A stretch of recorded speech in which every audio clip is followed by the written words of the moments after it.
छत्तीसगढ़ के गोरेला पेंड्रा मरवाही में बिलासपुर के कांग्रेस प्रत्याशी देवेंद्र यादव ने भाजपा से निर्वाचित सांसदों को खुली चुनौती दी। छत्तीसगढ़ की बिलासपुर लोकसभा से कांग्रेस प्रत्याशी देवेंद्र यादव ने 3 दशकों से बिलासपुर लोकसभा से भाजपा से निर्वाचित सभी सांसदों को अपनी उपलब्धियां गिनाई और ओपन डिबेट की चुनौती भी दे डाली।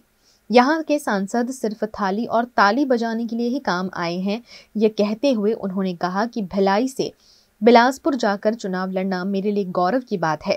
देवेंद्र यादव ने कहा कि मोदी की गारंटी का कोई असर देखने नहीं मिल रहा है। देवेंद्र यादव पर महादेव ऐप से लेकर कोयला घोटाले के मामले में लगे आरोपों पर उन्होंने कहा कि आरोप सिर्फ कागजी हैं, क्योंकि भारतीय जनता पार्टी नैरेटिव बनाने की कोशिश करती है, उसके आधार पर कोई भी झूठा बयान दे देती है। निश्चित रूप से कांग्रेस के कार्यकर्ता, कांग्रेस के सभी वरिष्ठ नेता, सब लोग एकजुट होकर पूरी मजबूती से इस बार मैदान को जीतने के लिए, लड़ाई लड़ने के लिए तैयार हैं। और 10 साल की मोदी सरकार इस 10 साल में जो बेरोजगारी, महंगाई बढ़ती हुई रही है और जो वादा खिलाफी हुई है, उसको लेकर जनता में आक्रोश है। संविधान बदलने की बात जो लगातार भारतीय जनता पार्टी के नेता कहते हैं, इससे जनमानस में बहुत ही आक्रोश है और हम सब एकजुट होकर लड़ेंगे और जीतेंगे। 3 दशक हो गए भारतीय जनता पार्टी के सांसद को बनते हुए। अगर मैं आपके माध्यम से 5 उपलब्धि, मैं सवाल करता हूं आपसे, भाजपा के नेता, भाजपा के सांसद, भाजपा के प्रत्याशी 5 उपलब्धि बता दें टोकन साहू जी पिछले 3 दशकों की भाजपा के सांसदों की, तो मैं बात करने के लिए तैयार हूं ओपन फोरम में उनसे। 5 उपलब्धि केवल गिना दें।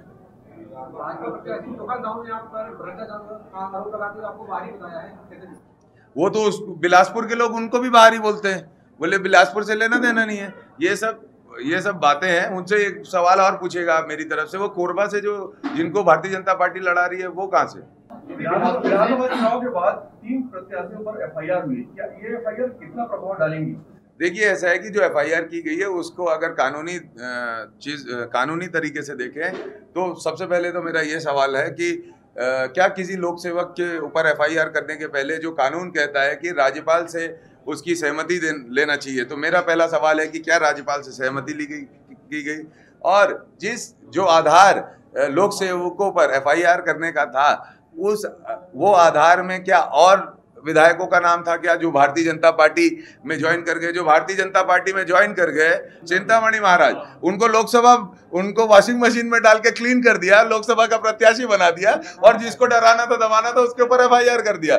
जनता सब जानती है। और ये ईडी और ये सब के लड़ाई में बहुत समय से लड़ रहा हूं और कभी हेटा नहीं खाया हूं। मैं आपको बता रहा हूं, मैं स्पष्ट रूप से लड़ाई लड़ रहे हैं और कहीं हम हमारे संविधान पे विश्वास करते हैं, लोकतंत्र पे विश्वास करते हैं, न्यायपालिका पे विश्वास करते हैं और मजबूती से खड़े हुए। यदि बिलासपुर से सांसद चुने जाते हैं, आप तो बिलासपुर का सांसद रहना पसंद करेंगे या भिलाई के विधायक? इस बात को मैंने पहले ही स्पष्ट किया है। पार्टी ने मुझे लोकसभा चुनाव लड़ाया है और लोकसभा चुनाव बिलासपुर की जनता जिताकर भेजेगी, मुझे पूरा विश्वास है। और मैं लोकसभा में बिलासपुर की आवाज़ बनूंगा और पूरे देश में बिलासपुर को हम लोग सर्वोच्च स्थान पे पहुंचाना, न्यायधानी के लोगों के साथ न्याय हो और देश के अंदर नंबर 1 लोकसभा अगर कोई बने तो बिलासपुर बने, ये हमारी प्राथमिकता है।